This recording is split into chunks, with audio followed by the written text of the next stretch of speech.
Hey everybody, how's it going? Hope you're having a lovely day. Welcome to today's episode of I Hate the Modern Internet and the Modern World. I'm your host, Louis Rossman. Today we're going to be going over a video that I keep getting linked to from James Wallace and RJ's Garage. It's illegal to fix your own vehicle. Manufacturer turn mechanics into criminals. Now, I'm a right to repair proponent, and I also don't like the idea that there's digital locks and things that stop you from being able to fix them. So a lot of you have been emailing me about this because you thought this is the type of topic I'd find interesting. So let's watch some of this video and let me tell you why it pisses me off. Probably not for the reason you think. Could unlock the part authentication, but the truck's battery management software was sealed behind Ford's secure part authentication, a digital wall that only the dealership could unlock. The system flagged his attempt as tampering. That's when things spiraled. The customer, frustrated and stranded, called Ford support. Within days, Jeff was contacted by the local sheriff's office. The charge? Unauthorized modification of vehicle software, a violation of Texas Penal Code 22.04. The statute was written for cybercrime and fraud, but now it was being used to criminalize a basic repair. Prosecutors argued that bypassing Ford's locked system was the same as hacking a protected computer. The fine, $7,500. Jeff's name went public. Local news. All right, let's go over this. Hind number one. I talk a lot about Section 12.1 of the DMCA and how it criminalizes breaking a digital lock for the purposes of repair and how I don't like it. I also talk a lot about right to repair. I've talked about the DMCA's relation to right to repair, as you can see from the videos I've done on it here, where I discredit and just go through every single pile of bullshit that the opposition lobbyists have when they're lobbying in favor of this law, and I go over right to repair as a general concept. Why do I not like this video? Well, let's go through this piece by piece. Number one, he's talking about a Texas mechanic named Jeff Valdez that was hit with what? Texas Penal Code 22.04, which makes bypassing a digital lock to fix a car illegal or hacking. Texas Penal Code 2204 is actually about injury to a child, elderly individual, or a disabled individual. Further, there is no mechanic named Jeff Valdez in Fort Worth, and if this was something that happened several years ago, you would imagine that there would be something in legit news, alternative news, a fucking Twitter post, like there would be some record whatsoever that a man was arrested or visited by a sheriff's office because he tried to fix somebody's car.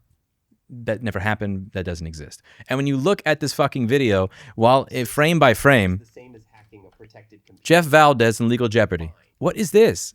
So the screenshot on the screen for Jeff Valdez being arrested is a screenshot of a woman named Ariana Kattinger who was booked with prohibited sexual conduct between a teacher and a student. Most likely because the AI that created this video realized that Penal Code 2204 is about injury to a child and has nothing to fucking do with fixing a car. Now, if we go through the rest of this video, there's some hallucinated repair stuff in here. In late 2025, BMW filed a patent in Germany for a screw shaped exactly like their iconic roundel logo. Not a circle, not a Torx, but a 4-quadrant socket with offset lobes, engineered so that no standard tool on Earth would fit. The patent, DE 20251234567, spells it out. No, it doesn't. That patent is patent DE 102024115950, as reported on the Consumer Rights Wiki and on the original video that I did.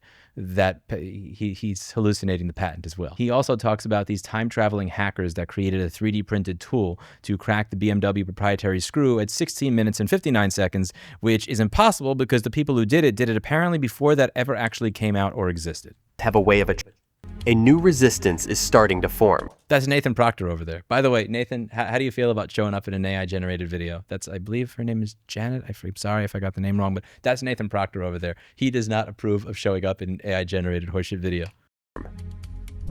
Locked doors have a way of attracting locksmiths. As automakers tightened their grip, a new breed of hacker stepped up to pry it loose. In 2023, a collective calling themselves Car Bros released a toolkit that— What the fuck? How do you release a toolkit in 2023 for something that was patented in 2024? It's all fake. It's complete bullshit. And then they also made up something about Ford vehicles and how you replace the battery in the F550 or F650. I'm 99% certain this is made up, so if you're a mechanic that works on the F550 or F650, please confirm that this part of the video is also bullshit. For the privilege, or you're out of luck. Ford's Super Duty trucks have turned what used to be a simple fix into a financial minefield. For owners of the 2024 F550 or F650, even a routine battery replacement can trigger a jaw-dropping labor bill. And here's one of the telltale signs. So I didn't actually watch the entire thing or do any research on it originally. I just saw this, where see how it says labor, sheet metal, whatever. It's not related to the battery at all, and it never actually shows you the rate. This was an AI-generated image, but more importantly, one of the mistakes that AI will often make is it really, really sucks at cropping the part that you want to crop of an image. So if you say, take a screenshot of the part of this website where somebody is saying this thing, like you have to have 5 or 10 different fucking auditing agents, and you have to have all this crap put into it so that it will actually take a screenshot of the part that you want and crop that part out, which is one of the telltale signs here that I just realized, wait, something's off over here, even though I've only watched it for 30 seconds. The service manual spells it out. The entire cab must come off the chassis to... And this is another one. See over here where it says Ford, but it's off the screen. And see over here where F-150 is also off the screen. And see over here where it says mount right and all that stuff. reach the high voltage battery. That's another telltale sign. Again, when you tell AI, make me an image that says this, make me a thumbnail that says that, it's the cropping, no matter how much shit you put in there, it almost always gets it wrong on the first time. And that's one of the telltale ways that you can tell. And the reason that I'm pointing these things out is because I want you to be able to see this as quickly as I did. And many of you on my channel, let's be real, you probably have seen it quicker than I have. But because I have such an influx of emails from all of you linking me to this video, saying, what do you think of what happened to that mechanic? I'm guessing that some of you could use a couple of pointers in order to be able to see this shit. Now, when you go through the comments in the fucking video that are, again, also, just to be clear, sorry if I forgot about the mechanic thing.